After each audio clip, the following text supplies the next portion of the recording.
Good morning. For a moment then, I couldn't even see where I was supposed to be looking. How are you?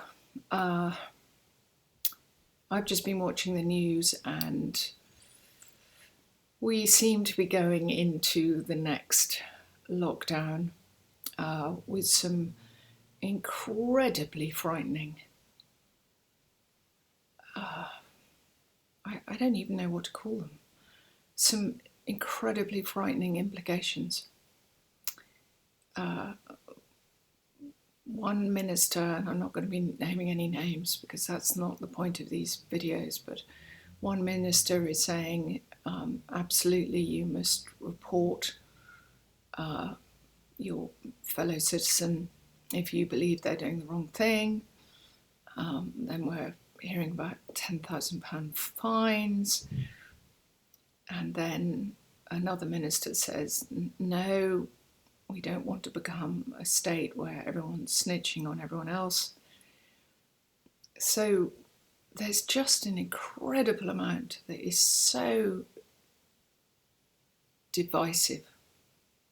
It is so separating. And so one of the reasons why I want to do this video this morning is I just want to bring some hope and some solace right into the middle of all of this that actually really is very frightening.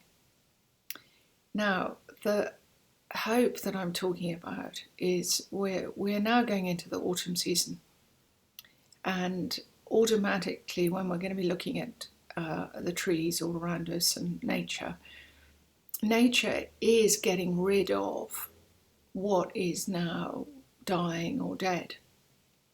And so it seems a bit odd to be talking about hope when there's a lot of dying going on around us and there's a lot of fear around us.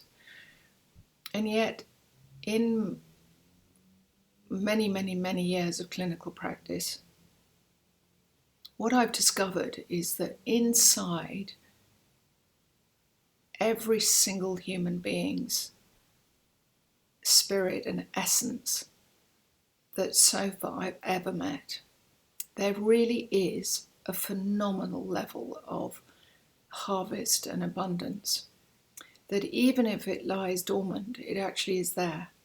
And sometimes the job of a practitioner is to show a person the levels of maybe redundant accounts that the person didn't even know they had. So right now, we're the 20th today, and on the 22nd, we go from what we term as the late Indian summer to the autumn. And the exciting thing from our integrated perspective is that no matter how difficult the summer has been, and it has been for enormous amounts of people all over the world now, even though outwardly we have not had very good harvests, we do have access to an internal harvest. And I think one of the most amazing things that I was ever taught during my training was that we have access to 16 generations worth of internal dynamism. So let me tell you what that looks like. I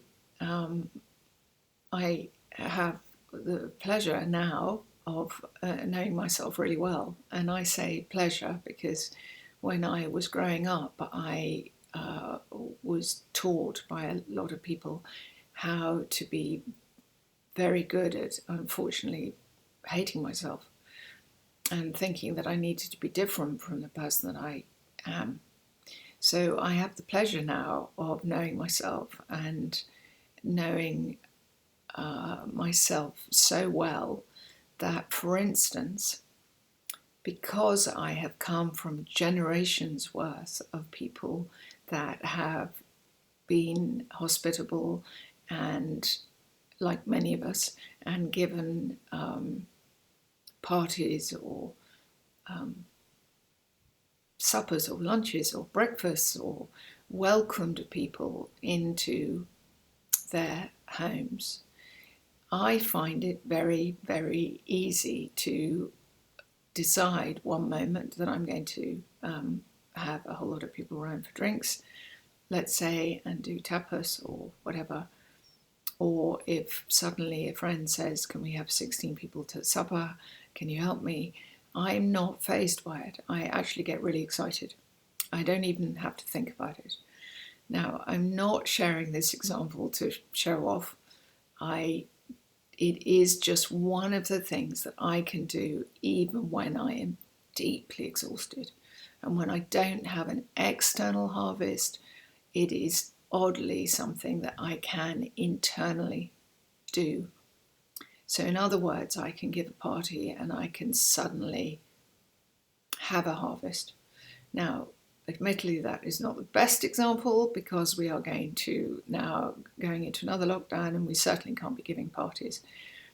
But the point of that example is that there are things that I can do because I know myself that even when I am depleted, I can do that rejuvenate me. And when I work with people, I discover with that person what it is that they can do where there's no stress. So for masses of people, suddenly having people into the house or cooking or being hospitable just is terrifying. So that's not a good example for them. But literally, if you sit down and allow yourself to think about it, you will discover that there are masses of things that you do when you are really exhausted that really nourish you deeply. Whether it's cooking, doing puzzles, going for a walk with your dog if you have a dog, being with animals, going for a walk in nature. So I want you just to have a think about this and see how you can access your internal harvest.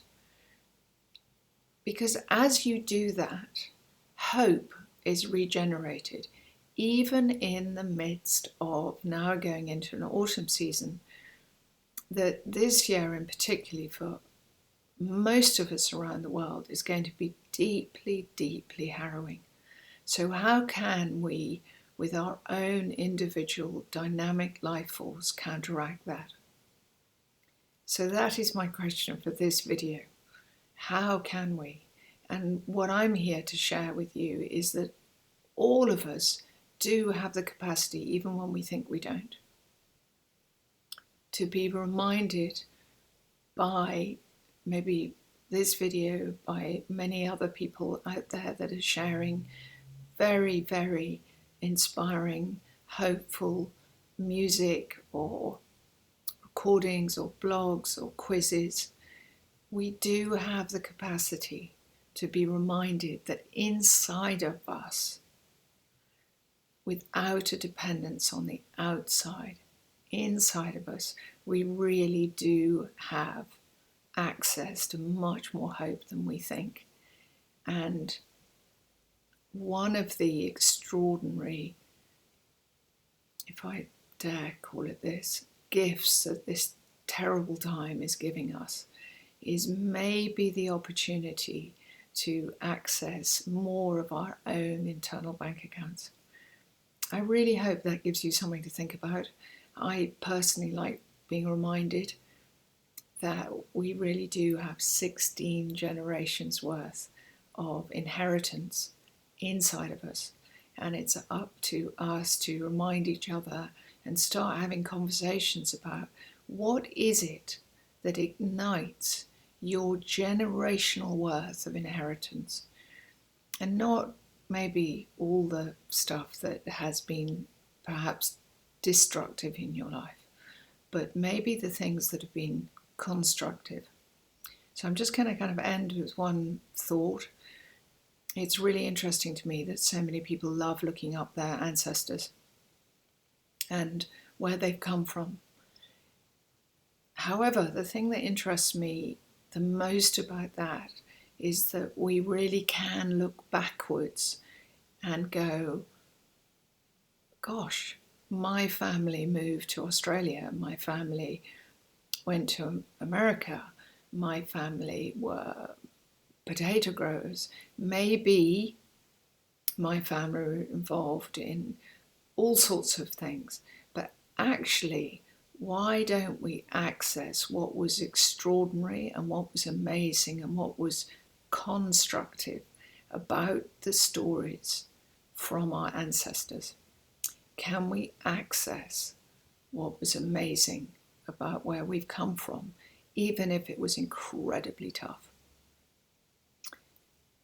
I will be doing a series of videos now, which I really hope will give you a much clearer idea of what we're really all about, to unravel the mystery of what it is to experience our human experience, and to unravel the sacredness of who we really already are and can choose to keep on becoming. Take care. Bye.